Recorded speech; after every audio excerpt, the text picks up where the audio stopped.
Sarah, what in the world did you do to the plants in the garden? The beautiful roses, the hydrangeas that were just blooming so perfectly, the perennials I'd nurtured for years. They're all withered, lifeless. It looks like a disaster zone out here. What happened? Oh, those? Yeah, I just sprayed them with some weed killer. What's the big deal? They were getting out of control anyway. What's the big deal? Sarah, what did you do? All those plants, the ones that were thriving just yesterday, bursting with color and life, they've just shriveled up and died in an instant. How could you do such a thing? I spent every single day out here tending to them, watering them, talking to them. It was my sanctuary, my joy, my efforts, my time, my passion, all of it, completely wiped out in a single thoughtless act. But Eleanor, you know, when there are plants, bugs come too, don't they? And honestly, I really hate bugs. Like, truly despise them. They creep me out. They get into the house, they crawl on everything. It's just gross.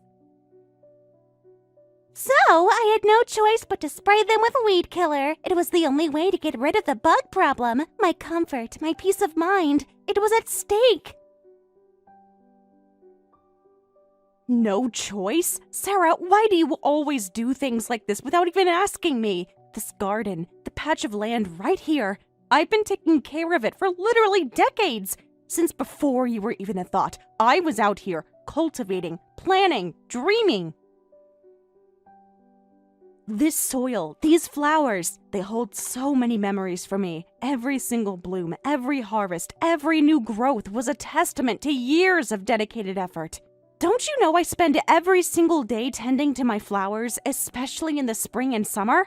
I thought you understood how much this meant to me. It's not just a patch of dirt. It's a living legacy. I know, but so what? That's your problem, not mine. The reality is, this garden, this entire property for that matter, is ours now. It belongs to Thomas and me. So, whether we decide to spray it with weed killer, pave it over, or turn it into a miniature golf course, it's entirely our decision. It's our right as the owners. Can you please stop acting like you own the place all the time? It's truly getting on my nerves. You might have lived here your whole life, but those days are over. We've moved into the 21st century, and things are different now. What are you talking about, ours? This was always my home, my land. Oh, please, don't tell me you've forgotten. We tore down your old, dilapidated house, didn't we? The one that was practically falling apart in the suburbs of Phoenix. And then we built this beautiful brand new two-family home, a split level, right here on this property. You agreed to it, remember? And at that time, you willingly changed the ownership of this land, the deed, to your son, Thomas's name, didn't you? It was all legally documented, signed, and witnessed. It's official. Therefore, this is no longer your house or your land, Eleanor. It doesn't belong to you. It belongs to us, Thomas and me, his wife. It's our property, our investment, our future. You're just living here, a guest in our home. That's true, yes. But to suddenly use weed killer to destroy something I cared for so deeply without a single word of warning, that's just too much. It's beyond inconsiderate. You could have at least consulted me a little, couldn't you? A simple conversation, a heads up, anything. We share this space. I thought we had an understanding, a mutual respect. Not at all. There was no need for consultation. It's absolutely not okay. It's your fault for growing plants on land that isn't yours to begin with. You're the one who overstepped. You knew the boundaries, or you should have. You were presumptuous to assume you could continue doing whatever you wanted. And frankly, your gardening habits were attracting all sorts of creepy critters like aphids, spider mites, and slugs, which I've already explained is unacceptable. So, consider this your official notice. Also, I'll be sending you a bill for the weed killer later. It wasn't cheap, you know. In the future, please don't plant any more plants in our garden. Consider it off limits. Permanently. This isn't a negotiation.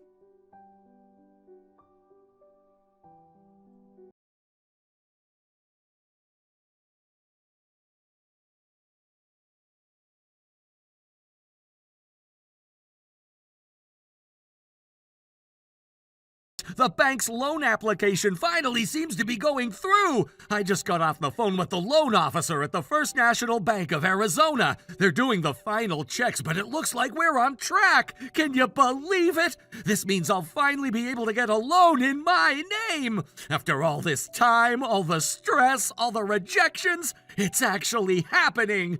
I'm so incredibly relieved I could almost cry. It feels like a massive weight has been lifted from my shoulders, a weight that has been crushing me for months, for years even.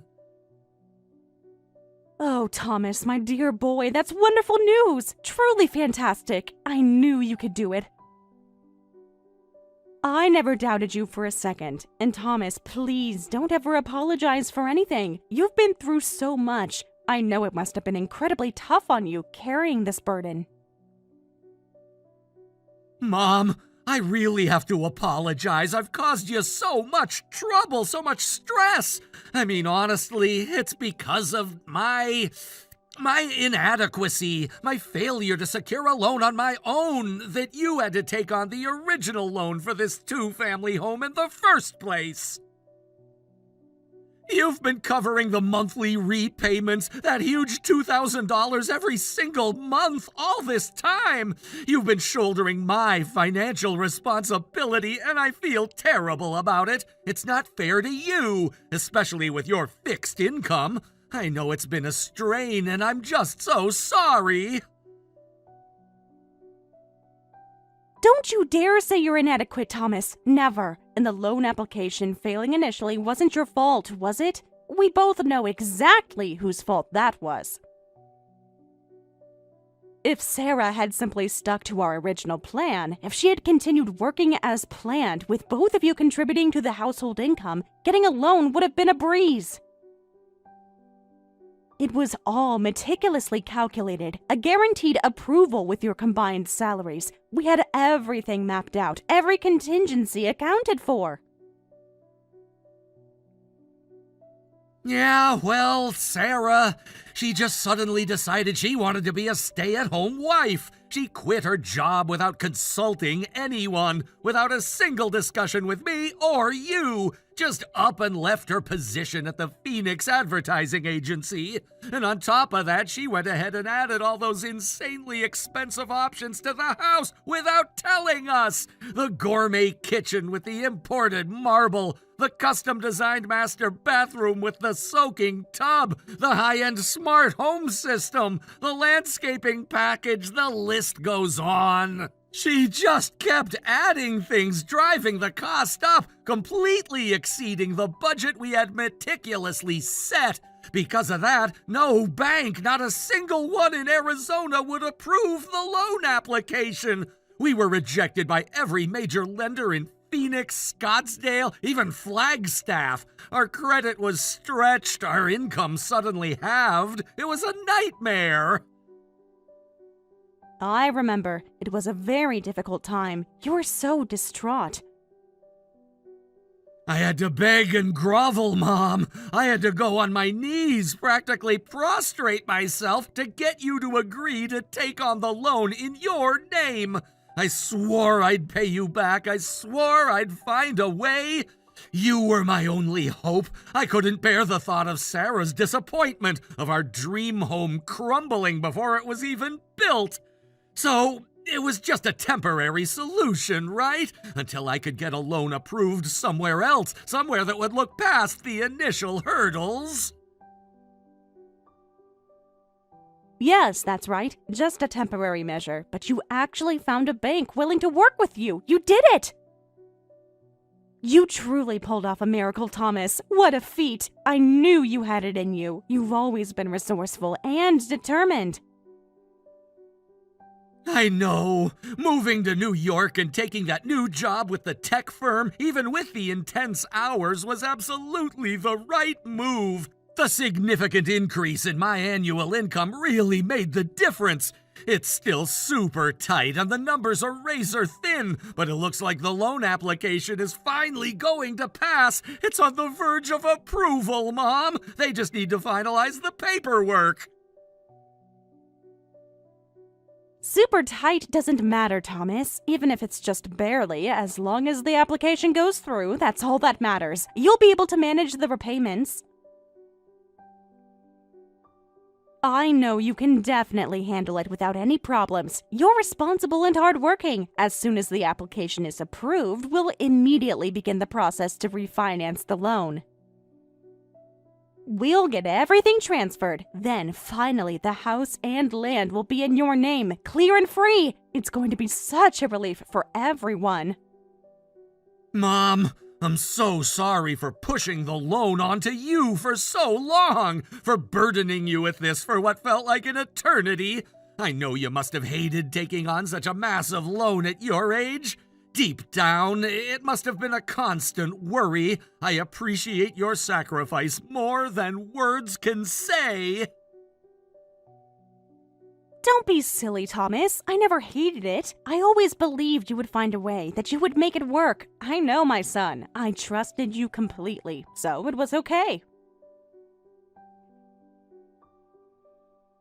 More importantly, you worked so incredibly hard in such a short amount of time, pushing through all those obstacles, finding a new job, proving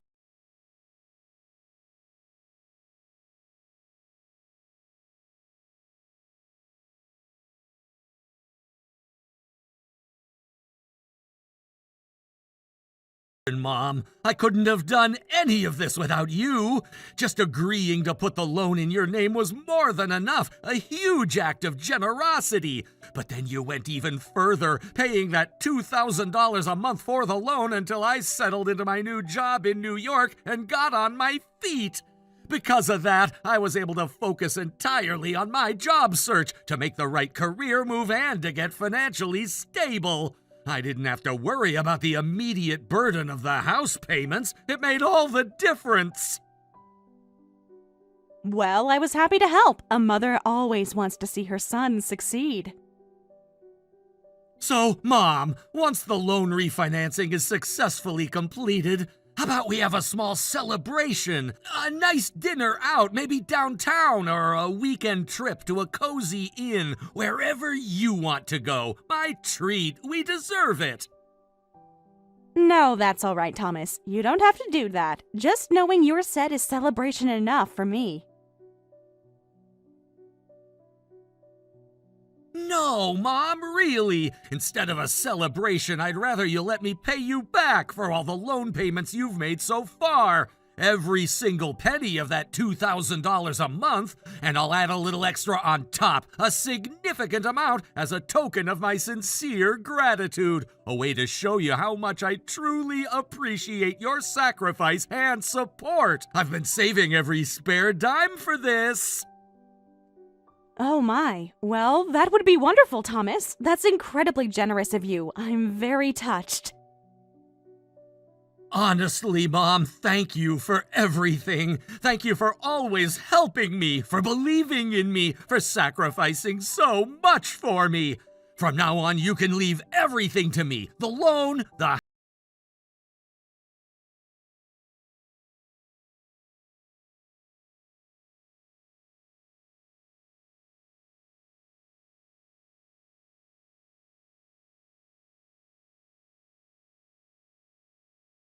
Up your bags right now and get out. I've already put your luggage, what little there was, outside the front door. So take it and disappear from this house permanently. And don't you dare come back. Go on, hurry up. Excuse me? My dear, what on earth are you talking about? Did I leave something embarrassing lying around? I was so sure I cleaned the entire house, top to bottom, before I left this morning. I even wiped down the kitchen counters and tidied up the den. I thought I was being so careful. It's not about that. It's not about anything you left out. Your very presence, living here with us, is the embarrassment. Having you around is a constant source of shame for me. I was so looking forward to a fun, relaxing day with my friends today, a chance to unwind and share some laughs. But because of you, because of your very existence under this roof, the whole day was ruined. Everything is completely trashed. It's all your fault. I'm truly sorry, Sarah, but I don't understand what you're talking about. The situation is completely unclear. Did one of your friends say something cruel to you? Did something happen that upset you so badly? Yes, they all went on and on bragging about their mothers-in-law. Every single one of them. The friends I invited over today, they all live with their mothers-in-law. Every last one of them. So, I thought today would be a fantastic day to bond over shared complaints about mothers-in-law. A real gossip session. A chance to air our grievances and get some sympathy. But no, it turns out I'm the only one who has a terrible mother-in-law. I'm the odd one out. It's not fair. They all said their mothers-in-law are kind, devoted, and absolutely amazing? That they're the best? Yes, and get this. Apparently, their mothers-in-law individually give them pocket money on the sly, like a personal allowance, and they do everything around the house. They handle all the chores, all the cooking, all the cleaning, the laundry, everything. And they're brilliant at home gardening. So good that their families barely have to spend any money on groceries. Can you believe that? But I have nothing like that to brag about. Not a single heartwarming story about my mother-in-law. And I'm supposed to be blamed for that? Is that what you're saying? Of course, absolutely. You're my mother-in-law living under the same roof as me, aren't you? So it's your job to make sure I don't get embarrassed. It's your responsibility to uphold my social standing. You should be actively working to make me look good to my friends. You're failing at your one job. Oh, really? Is that so? Well, Eleanor, you never once gave me any pocket money, did you? My friends get $200 a month from their mothers-in-law every single month. I'm a retired woman, Sarah. I live on a budget. I barely have enough for my own needs. I'm on a fixed income myself. And right now, there are all sorts of other expenses, aren't there? Like the house, for instance. So no, I haven't given you any extra money. What do you expect? Then at least do the housework. My friends said their mothers-in-law do all the chores. Others are others, and we are us, Eleanor. We made a rule before we moved in together, didn't we? We explicitly agreed that we would each be responsible for our own affairs. And besides, you're a stay-at-home wife now, aren't you? Well, you still need to pull your own weight around there. What about the home garden, then? My friends' mothers-in-law grow everything. I was actually preparing the garden to switch from flowers to vegetables and fruits. I was planning to plant tomatoes, peppers, cucumbers, and herbs, dreaming of fresh produce. But you turned the soil into barren land with that weed killer, didn't you? Nothing will grow there now because of you. It's completely ruined. Ugh, what is it with you? What are you saying? Are you implying that everything is my fault? Yes, well, fault might be a strong word, but I certainly think this is beyond unreasonable. What? If it was about the garden, you should have told me first. Then I might not have sprayed it with weed killer, would I? You kept me in the dark. Anyway, I was utterly humiliated today because of you, Eleanor. My friends felt sorry for me because I had to live with such a terrible mother-in-law. They were giving me pity, so get out! Just disappear from this house, you awful old woman! If you want to talk about awful, Sarah, you're the one acting completely out of line. I'm listening to you, and I'm speechless. Your insolence and arrogance are truly astounding. I don't even have words for it. Shut up! You're a freeloading old hag of a mother-in-law who offers absolutely no benefits to me by living here. What was the point of having you move in? You're just a parasite on a pension. Get out! There's no advantage to having you here, and you are just in the way. You're a burden. All right, Sarah. If that's how you feel, then fine. Have it your way. I'll leave just as you wish. I'll pack up whatever little belongings I have left and I'll be out of your hair. But in return, I won't help you with anything anymore. From now on, you and Thomas can figure out how to pay the loan yourselves. You're on your own. From now on? What are you talking about? Thomas is perfectly capable of paying the loan for this two-family house. We never relied on you, a woman on a pension, for a single penny. You're just trying to make yourself seem important. I'm sorry, but Thomas hasn't paid a single cent. Not one payment, Sarah. Not ever. He's been relying on me, a woman on a pension, all this time. What? What are you talking about? He's never paid. Why? Why would you be covering the loan for this house? Because the loan application failed, didn't it? All thanks to you. You wanted to build a house, but the foundation was too expensive and you couldn't afford it on your own. So you came to me for advice, didn't you? You asked me if you could build a house on this land, my land, if we lived together in a two-family home. I was happy about the idea of living with my son and his wife, and I gladly accepted your proposal. What does that have to do with anything? Building a house on your husband's family's land is a common thing, isn't it? Lots of people do that. Yes, up until that point, it was a perfectly normal story, and everything was going smoothly. But that's when your selfish demands began, Sarah. If both you and my son were working full-time, there would have been no problem with the loan.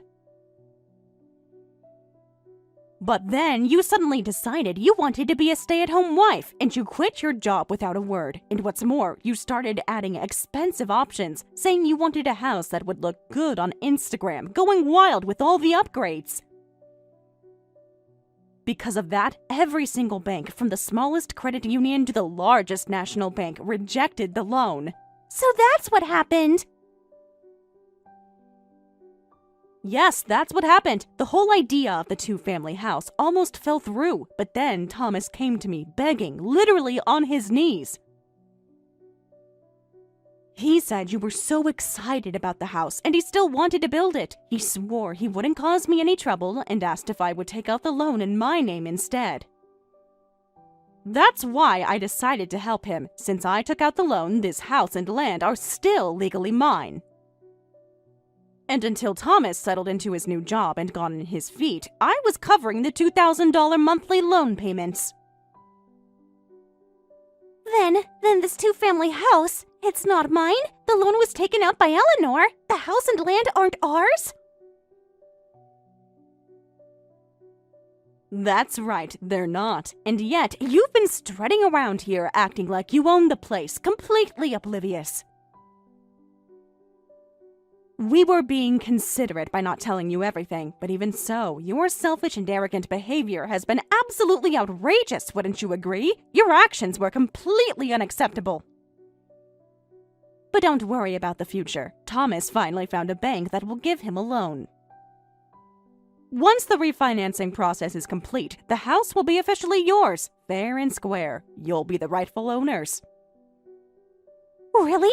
Oh, well, why didn't you just say so? Then there's no problem at all, is there? I got all stressed out for nothing. Well, that's assuming the refinancing goes through smoothly, of course. Ha! In that case, I'll take my bags and go right now.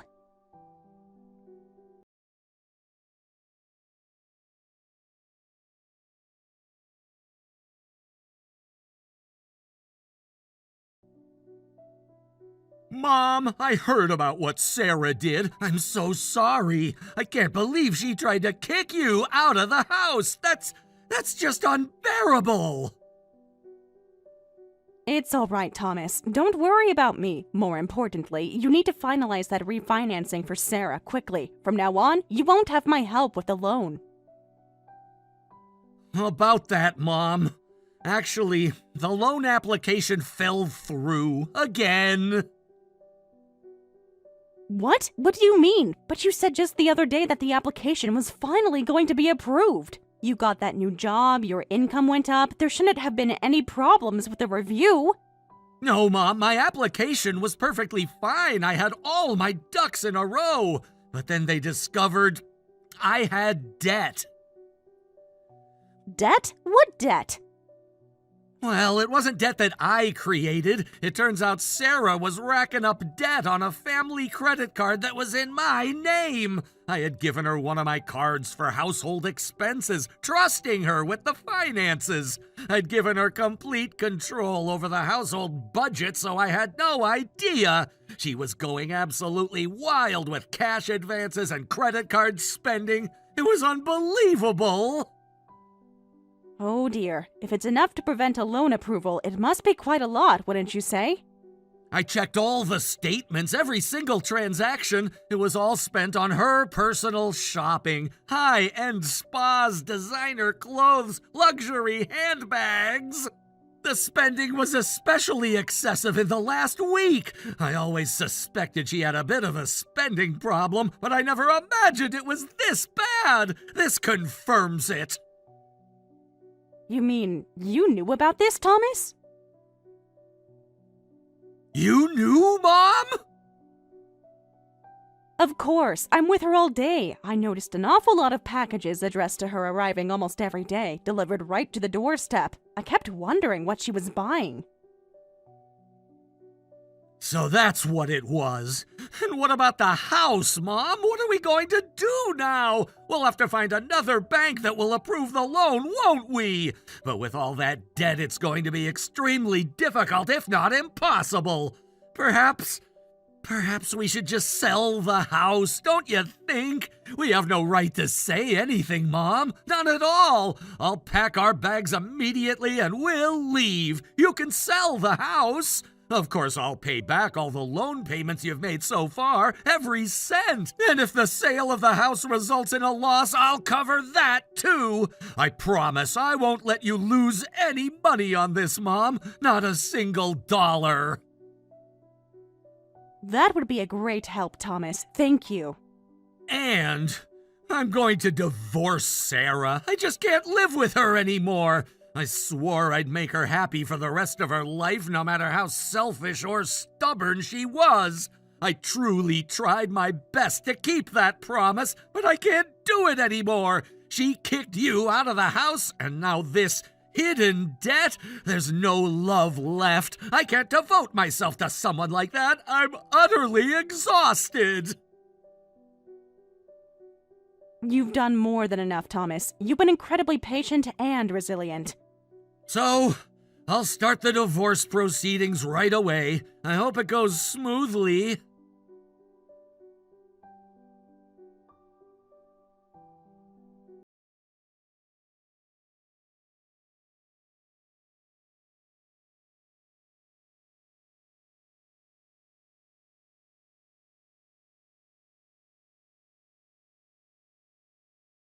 A word! He said he's reached his limit with me. What am I going to do?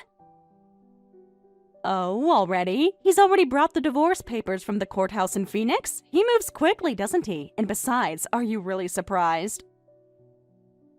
Wait, and is it true? Is he really going to sell this house? This beautiful, brand new two-family home we just built? It's brand new! We just moved in!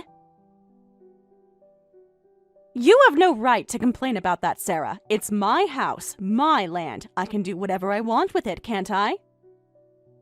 Just like you, Sarah, when you sprayed the weed killer, completely oblivious to everything. It would have been better if Thomas's loan application had gone through, wouldn't it? But you created all that pointless debt. Pointless? They weren't pointless. They were all necessary purchases. Of course they were. We built a brand new house, didn't we? So it's only natural to want to beautify it with various new interiors and decor. And I always dreamed of an elegant, leisurely life as a stay-at-home wife. So naturally my shopping increased. It's completely understandable. Understandable? I don't think it's an amount you can justify, Sarah. You maxed out all your cash advance loans, didn't you?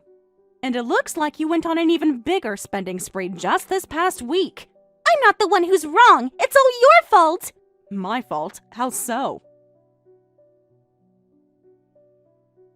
Because you didn't do anything for me, like my friends' mothers-in-law do. That's why I wanted to brag to my friends, too. So I bought things and posted about them on social media, saying they were gifts from my mother-in-law.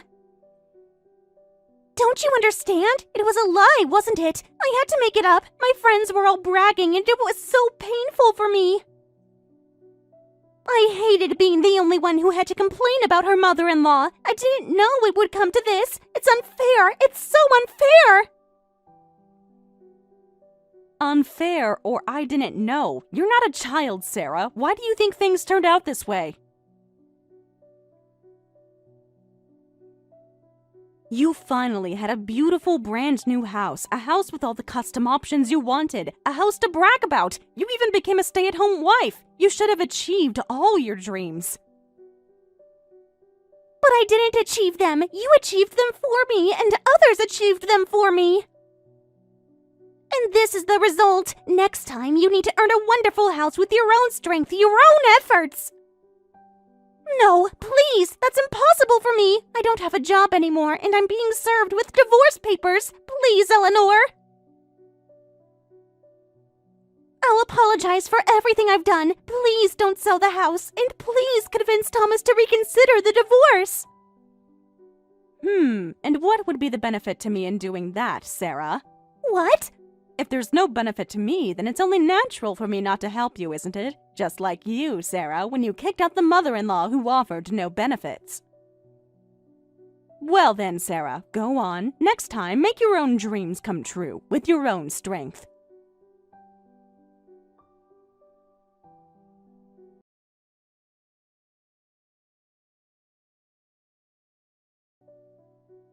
Soon after, Thomas and Sarah's divorce was finalized. Sarah, in a fit of rage, lashed out at her friends, accusing them of making her brag and demanding they take responsibility for her situation. Consequently, she lost all of her friends. She attempted to return to her parents' home in New Jersey, but her younger brother and his wife were already living there, leaving no room for her. With nowhere else to go, Sarah is now sleeping in her parents' living room, working at a local convenience store in Trenton to pay off the substantial debt she accumulated from her extravagant shopping. As for me, Eleanor, the two-family home sold for more than I expected. I used the proceeds to fulfill my long-held dream of living in a luxurious penthouse apartment in a high-rise in downtown Phoenix.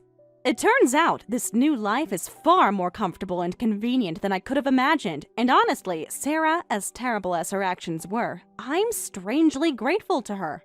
She unwittingly gave me the perfect reason to sell the house and finally achieve my dream.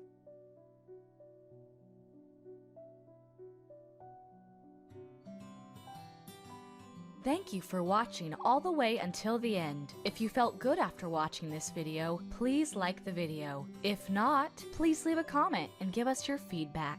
Also, don't forget to subscribe. Your comments and likes help this channel grow. We hope you enjoy our other stories as well.